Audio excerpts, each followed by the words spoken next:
You know the kind of post I'm talking about. Those dumb chain image things your grandma shares on Facebook. Repost or get bad luck for 5 years. I always figured they were just bait for attention or engagement, nothing more. But yesterday, after waking up, I saw one that stopped me cold.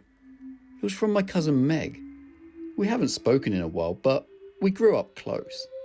Both raised by single mums just a few streets apart. She's sharp, skeptical, has a big social media following. Definitely not someone who'd fall for viral garbage. Her post said, "You've been chosen to see something beautiful. Share now to opt out." Attached was a photo of an elderly hand with grotesquely overgrown fingernails clutching a stitched, homemade faceless doll in torn army green overalls. In the background were more dolls, all faceless, all dressed differently, standing upright in a concrete room tinted by a green haze. In the corner of the frame you could see part of a wrinkled, balding man's face, just one unblinking eye, and it looked gleeful. I felt a chill crawl down my spine, not just because of the photo, but because Meg posted it. I clicked off her profile, confused. After a long buffer, the post was gone.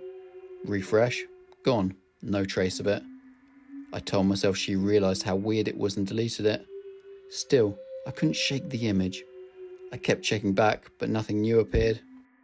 I mustered the energy to get out of bed and threw on a dirty college sweatshirt and went to walk my dog Biscuit.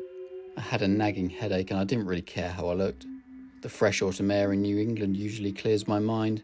The orange and yellow leaves, the soft crunch underfoot, the smell of chimney smoke.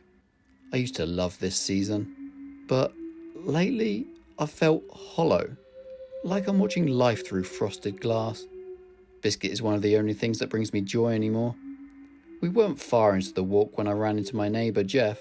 He's usually the type to corner me with boring car talk, but today he knelt down and hugged Biscuit like a child seeing his dog after years away. I almost smiled.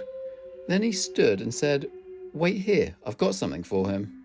He opened his car and pulled out a small toy.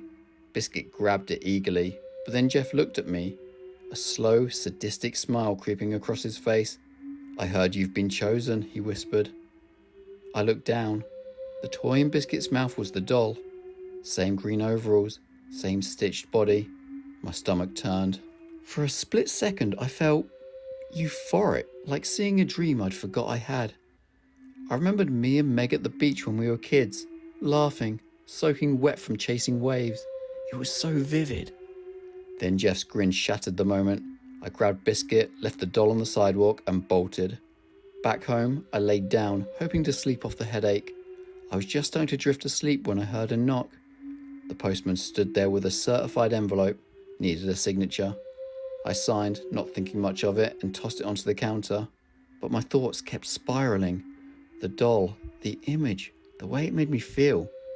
You ever try to remember a childhood moment that's too fuzzy to grasp? This was the opposite, crystal clear, like someone opened a window into my own past. I got up, planning to return to the sidewalk and see if the doll was still there. Then I remembered the envelope. I opened it. Inside was a large printed photo, the exact Facebook image, the doll, the man, the haze. My headache instantly vanished. I stared at the doll and was swept into another memory. Me and Meg at a snowy bus stop, laughing hysterically as my brother Tommy slipped on the ice. I'd forgotten that moment even existed, but it was real. I could feel it. Tears filled my eyes. What a beautiful memory. Then I tore the photo to shreds. My headache came roaring back, worse than ever. I dropped on my knees, clutching my temples. Then my phone rang. I jumped, but sighed when I saw it was just Mum. Except she was hysterical. Laughing? Crying? I couldn't tell. She asked if I saw the news about my cousin. My stomach twisted. "Which cousin?" I asked. Silence. "Which cousin, Mum?" A long pause, then finally, "You know exactly who." Then the call cut off. Heart racing, I opened Facebook. For the first time, Meg's profile had an update. A photo. Meg's dead body. She was wearing green overalls, sitting in that same concrete room, but this time multiple rotted dead bodies in the background. The wrinkled man was there too, just his forehead and hand, but this time the hand was wrapped entirely around Meg's waist. A smoking revolver sat on the table and a bullet was lodged into her forehead. Her eyes were rolled back. She was smiling, the same sadistic smile Jeff had. My phone slipped from my hands. When I looked up, an old, brittle man was rocking slowly in the chair across my living room. He was shaking something in his hand, the doll. But this time, he was dressed like me. I collapsed in front of him, overwhelmed, and then I saw it all. Every moment of my life playing out in perfect clarity. My mum's warm smile as I was born, running wild in the neighbourhood as a kid, my first heartbreak, graduating, all of it. I don't want to die, but I couldn't look away. I felt my hand reach for the kitchen knife. I didn't even feel the first thrust, or the second. Blood poured from my mouth, but I didn't stop watching. It was the most beautiful thing I'd ever seen. And now, I just want to show you. I want to show you something beautiful.